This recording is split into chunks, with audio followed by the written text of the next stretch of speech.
श्री राम जय श्री राम दोस्तों। तो दोस्तों। आज हम शुरू आशा करती करते हूँ आप हैं सब बहुत अच्छे से रामचरितमानस होंगे। के तो अखंड बिना किसी विलंब के बालकांड हम का शुरू डे करते 3। हैं आज के रामचरितमानस बालकांड की सीरीज का डे 4।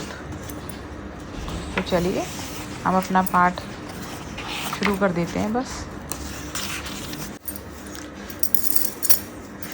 निर्गुण और सगुण ब्रह्मा के दो स्वरूप हैं।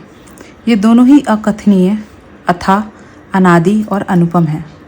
मेरी सम्मति में नाम इन दोनों से बड़ा है, जिसने अपने बल से दोनों को अपने वश में कर रखा है। सज्जनगण इस बात को मुझ दास की ठिठाई या केवल काव्योक्ति न समझें।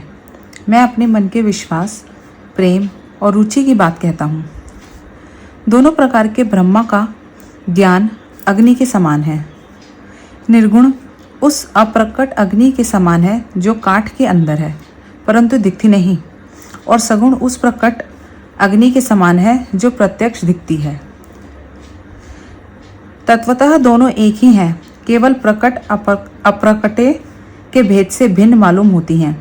इसी प्रकार निर्गुण और सगुण तत्व एक ही है। इतना होने पर भी दोनों ही जानने में बड़े कठिन हैं, परंतु नाम से दोनों सुगम हो जाते हैं। इसी से मैंने नाम को ब्रह्मा से और राम से बड़ा कहा है। ब्रह्मा व्यापक है, एक है, अविनाशी है, सत्ता, चैतन्य और आनंद की घनराशि है। ऐसे विकार रहित प्रभु के हृदय में रहते भी जगत के सब जीव दीन और दुखी हैं।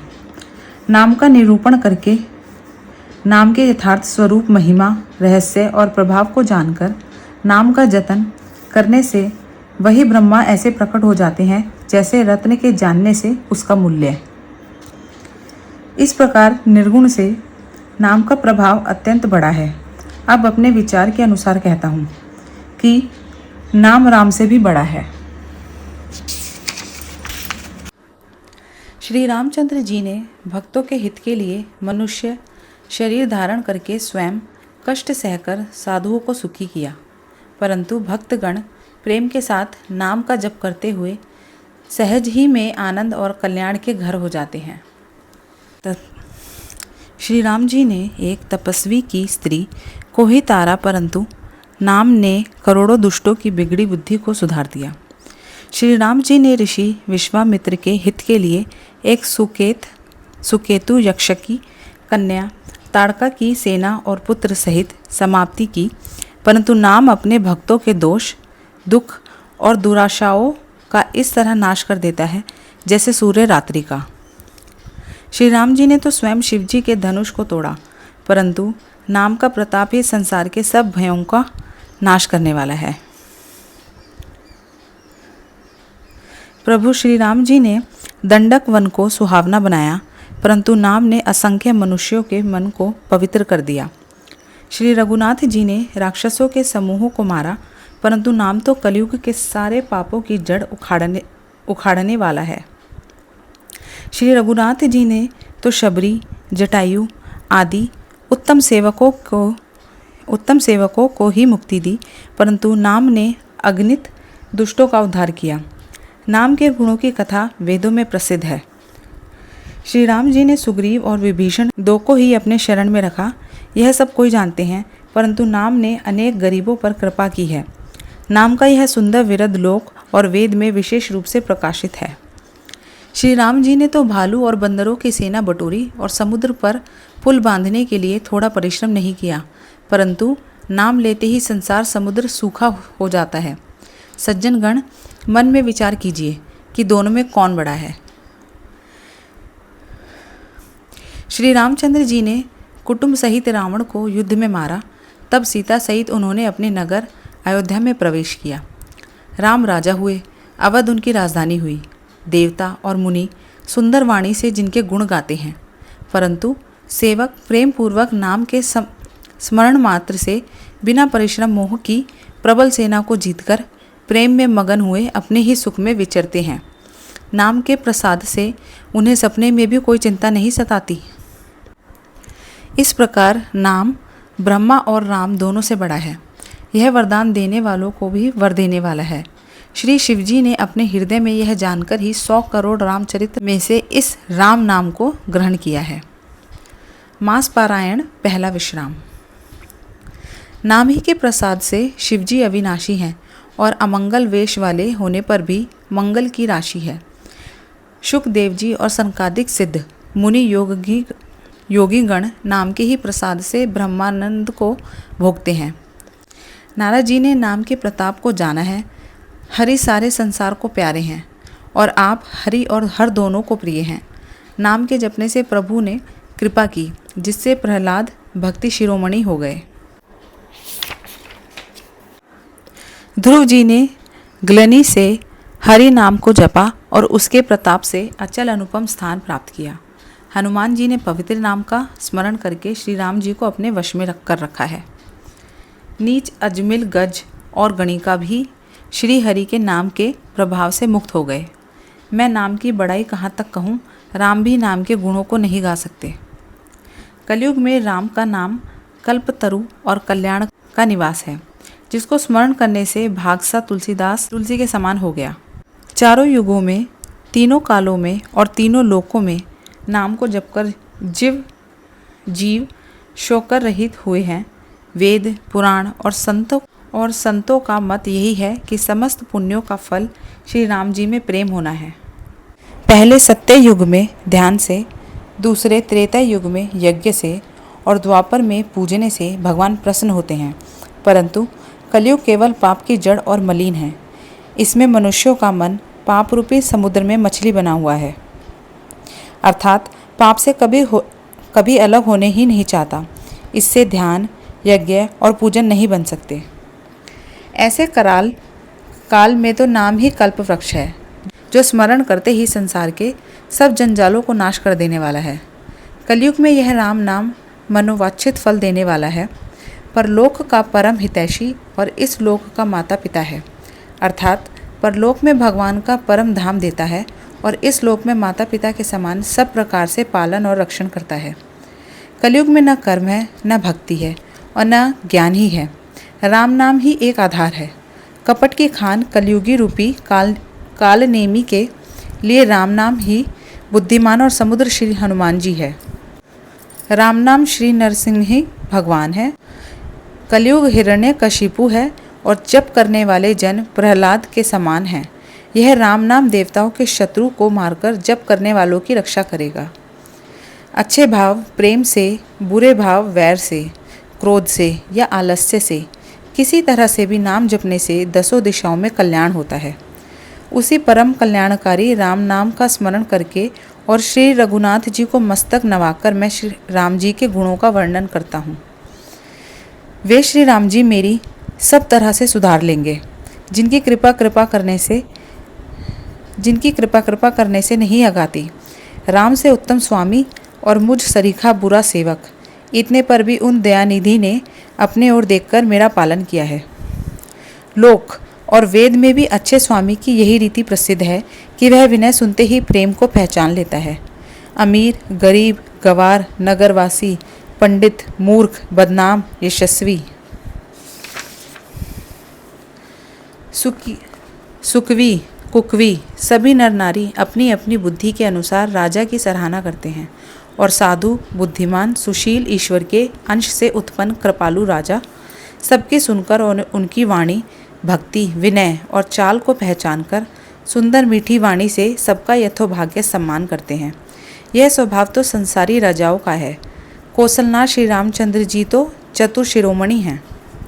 श्री राम जी तो विशुद्ध प्रेम से ही रीझते हैं, पर जगत में मुझसे बढ़कर मूर्ख और मलिन बुद्धि और कौन होगा।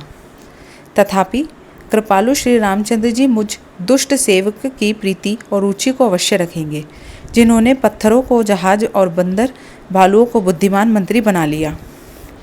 सब लोग मुझे श्री राम जी का सेवक कहते हैं और मैं भी बिना लज्जा संकोच के कहलाता हूँ। कहने वालों का विरोध नहीं करता। कृपालु श्री राम जी इस निंदा को सहते हैं कि श्री सीतानाथ जी जैसे स्वामी का तुलसीदास सा सेवक है। यह मेरी बहुत बड़ी डिठाई और दोष है। मेरे पाप को सुनकर नरक ने भी नाक सिकोड़ ली है, अर्थात नरक में भी मेरे लिए ठौर नहीं है। यह समझकर मुझे अपने ही कल्पित डर से डर हो रहा है, किंतु भगवान श्री रामचंद्र जी ने तो स्वप्न में भी इस पर मेरी इस छिटाई और दोष पर ध्यान नहीं दिया। वरम मेरे प्रभु श्री रामचंद्र जी ने तो इस बात को सुनकर, देखकर और अपने सुचित रूपी चक्षु से निरीक्षण कर मेरी भक्ति और बुद्धि की सराहना की, क्योंकि कहने में चाहे बिगड़ जाए, अर्थात मैं चाहे अपने को भगवान का सेवक कहलाता रहूं, परंतु हृदय में अच्छापन होना चाहिए। हृदय में तो अपने आप को उनका सेवक बनने योग्य नहीं मानकर पापी और दीन ही मानता हूँ। यह अच्छापन है। श्री रामचंद्र जी भी दास के हृदय की अच्छी स्थिति जानकर रीझ जाते हैं। प्रभु के चित्त में अपने भक्तों की हुई भूल चूक याद नहीं रहती, वे उसे भूल जाते हैं और उनके हृदय की अच्छाई नीकी को 100 बार याद करते रहते हैं। जिस पाप के कारण उन्होंने बाली को व्याधि की तरह मारा था, जिस पाप के कारण उन्होंने बाली को व्याधि की तरह मारा था, वैसे ही कुचाल फिर सुग्रीव ने चली। वही करनी विभीषण की थी, परंतु श्री रामचंद्र जी ने स्वप्रेम में भी उसका मन में विचार नहीं किया। उल्टे भरत जी से मिलने के समय श्री रघुनाथ जी ने उनका सम्मान किया और राज्यसभा में भी उनके गुणों का बखान किया। प्रभु श्री रामचंद्र जी तो वृक्ष के नीचे और बंदर डाली पर, अर्थात कहाँ मर्यादा पुरुषोत्तम सच्चा निधि नागंध परमात्मा श्री राम जी और कहाँ पेड़ों की शाखाओं पर कूदने वाला बंदर, परंतु ऐसे बंदरों को भी उन्होंने अपने समान बना लिया। तुलसीदास जी कहते हैं कि श्री रामचंद्र जी सरीखे शील निधान स्वामी कहीं भी नहीं हैं। हे श्री राम जी, आपकी अच्छाई से सभी का भला है, अर्थात आपका कल्याणमय स्वभाव सभी का कल्याण करने वाला है। यदि यह बात सच है तो तुलसीदास का भी सदा कल्याण ही होगा। इस प्रकार अपने गुण दोषों को कहकर और सबको फिर से निवार कर मैं श्री रघुनाथ जी का निर्मल यश वर्णन करता हूँ, जिससे सुनने से कलयुग के पाप नष्ट हो जाते हैं। मुनि याज्ञवल्क्य जी ने जो सुहावनी कथा मुनि श्रेष्ठ भरद्वाज जी को सुनाई थी, उसी संवाद को मैं बखान कर कहूँगा। सब सज्जन सुख का अनुभव करते हुए उसे सुने। शिवजी ने पहले इस सुहावने चरित्र को रचा, फिर कृपा करके पार्वती जी को सुनाया। वही चरित्र शिवजी ने काकभूषणी जी को राम भक्त और अधिकारी पहचान कर दिया। उन काकभूषणी जी से फिर याज्ञवल्क्य जी ने पाया और उन्होंने फिर से उसे भारद्वाज जी को गाकर सुनाया। वे दोनों वक्ता और श्रोता समानशील वाले और समदर्शी हैं और श्री हरि की लीला को जानते हैं। वे अपने ज्ञान से तीनों कालों की बातों को हथेली पर रखे हुए आंवले के समान जानते हैं, और भी जो सुजान हरि भक्त है वे इस चरित्र को नाना प्रकार से कहते, सुनते और समझते हैं। फिर वही कथा मैंने वाराह क्षेत्र में अपने गुरुजी से सुनी, परंतु उस समय मैं लड़कपन के कारण बहुत बेसमझ था, इससे उसको उस प्रकार अच्छी तरह समझा नहीं। श्री राम जी की गूढ़ कथा के वक्ता और श्रोता दोनों ज्ञान के खजाने होते हैं, पूरे ज्ञानी होते हैं। मैं कलयुग के पापों से ग्रसा हुआ महामूढ़ जड़ जीव भला उसको कैसे समझ सकता था। तो भी गुरुजी ने जब बार बार कथा कही तब बुद्धि के अनुसार कुछ समझ में आई। वही अब मेरे द्वारा भाषा में रची जाएगी, जिससे मेरे मन को संतोष हो। जैसा कुछ मुझ में बुद्धि और विवेक का बल है, मैं हृदय में हरि की प्रेरणा से उसी के अनुसार कहूँगा। मैं अपने संदेह, अज्ञान और भ्रम को हरने वाली कथा रचता हूँ, जो संसार रूपी नदी के पार करने वाले के लिए नाव है। रामकथा पंडित को विश्राम देने वाली, सब मनुष्यों को प्रसन्न करने वाली और कलयुग के पापों को नाश करने वाली है। रामकथा कलयुग रूपी सांप के लिए मोरनी है और विवेक रूपी अग्नि के प्रकट करने के लिए अरणी मंथन की जाने वाली लकड़ी है, अर्थात इस कथा से ज्ञान की प्राप्ति होती है। रामकथा कलयुग में सब मनोरथों को पूर्ण करने वाली कामधेनु गौ है और सज्जनों के लिए सुंदर संजीवनी जड़ी है। पृथ्वी पर यही अमृत की नदी है। जन्म मरण रूपी भय का नाश करने वाली ब्रह्म रूपी मेंढकों को खोने के लिए सर्पणी है। यह रामकथा असुरों की सेना के समान नरकों का नाश करने वाली और साधु रूप देवताओं को कुल का हित करने वाली पार्वती दुर्गा है। यह संत समाज रूपी क्षीर समुद्र के लिए लक्ष्मी जी के समान है और संपूर्ण विश्व का भार उठाने में अचल पृथ्वी के समान है।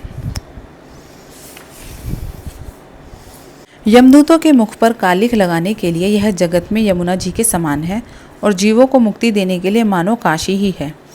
यह श्री राम जी को पवित्र तुलसी के समान प्रिय है और तुलसीदास के लिए हुलसी के समान हृदय से हित करने वाली है। यह रामकथा शिव जी को नर्मदा जी के समान प्यारी है। यह सब सिद्धियों की तथा सुख संपत्ति की राशि है। सद्गुणी रूप देवताओं के उत्पन्न और पालन पोषण के लिए माता अदिति के समान है। श्री रघुनाथ जी की भक्ति और प्रेम की परम सीमा सी है। तुलसीदास जी कहते हैं कि रामकथा मंदाकिनी नदी है, सुंदर निर्मल चित्रकूट है और सुंदर स्नेह ही वन है, जिसमें श्री सीता राम जी विहार करते हैं। श्री रामचंद्र जी का चरित्र सुंदर चिंतामणि है और संतों की सुबुद्धि रूपी स्त्री का सुंदर भंडार है। सुबुद्धि रूपी स्त्री का सुंदर श्रृंगार है। श्री रामचंद्र जी के गुण समूह जगत का कल्याण करने वाले और मुक्ति, धर्म और परम धाम के देने वाले हैं। ज्ञान, वैराग्य और योग के लिए सद्गुरु है और संसार रूपी भयंकर रोग का नाश करने के लिए देवताओं के वैद्य अश्विनी कुमार के समान है। ये श्री सीताराम जी के प्रेम के उत्पन्न करने के लिए माता पिता है और संपूर्ण व्रत, धर्म और नियमों के बीज हैं। पाप, संताप और शोक का नाश करने वाले तथा इस लोक और परलोक के प्रिय पालन करने वाले हैं। विचार, ज्ञान रूपी राजा के शूरवीर मंत्री और लोभ रूपी अपार समुद्र के सोखने के लिए अगस्त्य मुनि हैं। भक्तों के मन रूपी वन में बसने वाले काम, क्रोध और कलयुग के पाप रूपी हाथियों के मारने के लिए सिंह के बच्चे हैं। शिवजी के पूज्य और प्रियतम अतिथि है और दरिद्रता रूपी दावान लेके बुझाने के लिए कामना पूर्ण करने वाले मेघ हैं। विषय रूपी सांप का जहर उतारने के लिए मंत्र और महामणि हैं। ये ललाट पर लिखे हुए कठिनता से मिटाने वाले बुरे लेखों को मिटा देने वाले हैं। अज्ञान रूपी अंधकार के हरण करने के लिए सूर्य किरणों के समान और सेवक रूपी धान के पालन करने में मेघ के समान है। मनोवांछित वस्तु देने में श्रेष्ठ कल्पवृक्ष के समान है और सेवा करने में हरिहर के समान सुलभ और सुख देने वाले हैं। सुकवी रूपी शरद ऋतु के मन रूपी आकाश को सुशोभित करने के लिए तारक गण के समान और श्री राम जी के भक्तों के तो जीवन धन ही हैं। संपूर्ण पुण्यों के फल महान भोगों के समान है। जगत का छल रहित हित करने में साधु संतों के समान है। सेवकों के मन रूपी मानसरोवर के लिए हंस के समान और पवित्र करने में गंगा जी की तरंग मालाओं के समान है। श्री राम जी के गुणों के समूह कुमार्ग, कुतर्क, कुचाल और कलयुग के कपट, दंभ और पखंड के जलाने के लिए वैसे ही है जैसे ईंधन के लिए प्रचंड अग्नि। रामचरित्र पूर्णिमा के चंद्रमा की किरणों के समान सभी को सुख देने वाले हैं, परंतु सज्जन रूपी कुमुदिनी और चकोर के चित्त के लिए तो विशेष हितकारी और महान लाभदायक है। जिस प्रकार श्री पार्वती जी ने श्री शिवजी से प्रश्न किया और जिस प्रकार से श्री शिवजी ने विस्तार से उसका उत्तर कहा, वह सब कारण मैं विचित्र कथा की रचना करके गाकर कहूँगा। जिसने यह कथा पहले ना सुनी हो वह इसे सुनकर आश्चर्य न करे। जो ज्ञानी इस विचित्र कथा को सुनते हैं वे यह जानकर आश्चर्य नहीं करते कि संसार में राम कथा की कोई सीमा नहीं है। राम कथा अनंत है। उनके मन से ऐसा विश्वास रहता है नाना प्रकार से श्री रामचंद्र जी के अवतार हुए हैं और 100 करोड़ तथा अपार रामायण हैं।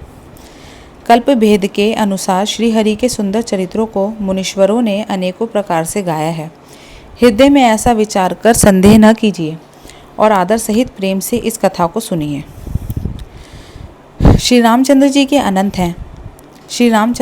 अनंत हैं, उनके गुण भी अनंत हैं और उनकी कथाओं का विस्तार भी असीम है। अतएव जिनके विचार निर्मल हैं वे इस कथा को सुनकर आश्चर्य नहीं मानेंगे। इस प्रकार सब संदेहों को दूर करके और श्री गुरु जी के चरण कमलों की रज को सिर पर धारण करके मैं पुनः हाथ जोड़कर सबकी विनती करता हूँ, जिससे कथा की रचना में कोई दोष स्पर्श न करने पावे। अब मैं आदरपूर्वक श्री शिवजी को सिर निवार कर श्री रामचंद्र जी के गुणों की निर्मल कथा कहता हूँ। श्री हरि के चरणों पर सिर रखकर संवत मैं इस कथा का आरंभ करता हूँ। जय श्री राम। तो दोस्तों, आज के लिए इतना ही। हम अपनी रामचरितमानस कथा को यहीं समाप्त करते हैं। तो आज के लिए इतना ही। आशा करती हूँ आपको यहाँ तक की कथा सुनकर बहुत अच्छा लग रहा होगा, मन बहुत प्रसन्न हो रहा होगा। तो चलिए, आपसे मिलती हूँ कल की वीडियो में। आज के लिए इतना ही। अपना ध्यान रखिए। Bye bye. धन्यवाद।